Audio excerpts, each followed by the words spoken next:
The sun was setting behind the trees as Emily, Olivia, and Sophie reached the edge of the forest. The three friends had spent the day wandering the nearby countryside, snapping photos and sharing stories. But it was Emily's idea to venture deeper into the woods. The air was crisp, the fading light painting the forest in hues of orange and red. It seemed harmless, peaceful, but there was a lingering tension in the atmosphere. "Are you sure about this?" Sophie asked, pulling her jacket tighter. She glanced nervously at the darkening woods. "Come on," Emily said with a grin. "It'll be fun. Just a quick game of hide and seek. We'll be out before it's completely dark." Olivia, always the adventurous one, shrugged and said, "I am in. It's not like the forest is cursed or anything." Sophie rolled her eyes, but reluctantly agreed. Emily handed Sophie a blindfold and said, "You are it. Count to 30 and then try to find us." Sophie sighed, tying the blindfold around her eyes. "Fine, but if I hear anything creepy, I am out." Emily and Olivia giggled, darting off into the trees. Sophie began counting aloud. 1, 2, 3. Her voice echoed faintly as the forest grew darker. By the time she reached 30, the woods were quiet. She pulled the blindfold off and looked around. The towering trees formed a labyrinth of shadows. Sophie called out, "Ready or not? Here I come!" She wandered cautiously, the sound of leaves crunching beneath her feet the only noise. Her flashlight illuminated twisted branches and scattered underbrush, but her friends were nowhere to be seen. The deeper she went, the more the forest seemed to close in around. "Emily? Olivia?" she called. Her voice sounded small against the vast silence. A twig snapped behind her. She spun around, her flashlight cutting through the darkness. "Very funny, you guys," she said, trying to steady her breath. There was no response. Determined not to let fear get the better of her, Sophie pressed on. She spotted what looked like a shoe print in the dirt and followed it. After several minutes, she heard faint. It sounded like Emily's voice, but it was distorted, almost echoing unnaturally through the tree. "Emily?" Sophie called again, her voice trembling. The laughter abruptly stopped. She quickened her pace, the flashlight beam trembling in her shaky hands. Up ahead, she saw a figure standing motionless. It was Olivia, her back to Olivia! Thank God.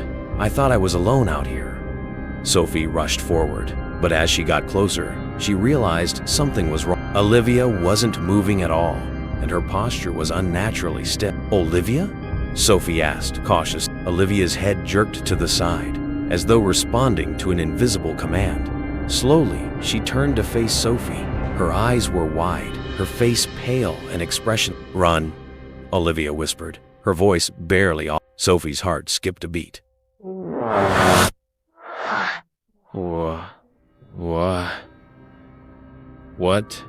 What's going on? Before Olivia could respond, a sharp crack of branches snapped Sophie's attention to the left. There, in the shadows, stood a man. He was tall, his face obscured by In one hand, he held a large knife that gleamed faintly in the flashlight. Sophie's breath caught in her throat. The man took a step forward, and then another. Olivia suddenly screamed, breaking Sophie's paralysis. "Run!"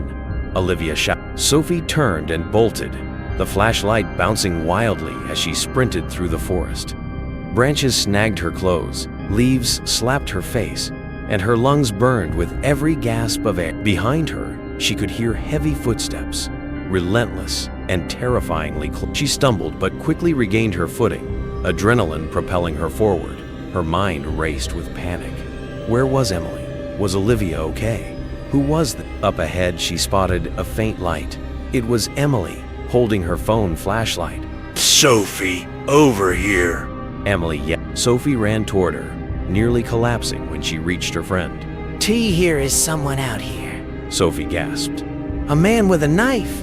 He's after us." Emily's face went pale. "What? W here is Olivia. She's back there. I don't know if she's okay. We have to get out of." The sound of snapping branches grew louder. The man was closing in.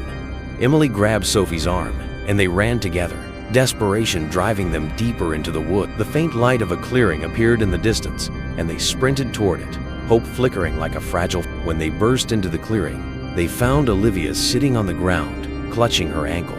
Tears streamed down her face. "I twisted it. I can't run." she sobbed. Emily knelt beside her. We're not leaving you, she said firmly. Sophie turned, her flashlight scanning the tree line. The man was there, standing at the edge of the clearing.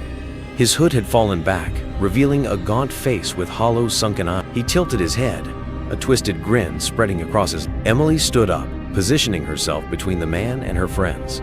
Stay back, she shouted, holding up a large branch she had grabbed from the... The man didn't respond. He took a step forward, then another.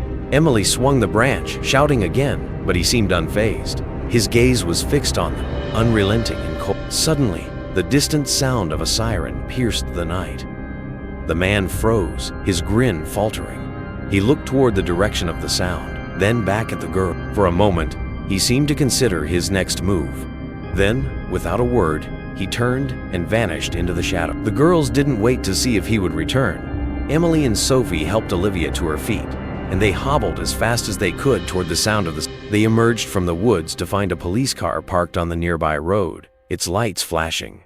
A neighbor had heard their screams and called for help. Safe at last, the three friends collapsed onto the ground, their relief palpable. But even as they recounted their harrowing experience to the officers, they couldn't shake the feeling that the man was still watching them, hidden somewhere in the dark. The forest no longer felt like an innocent place for games. It had taken on a sinister life of its own, and the memory of that night would haunt them.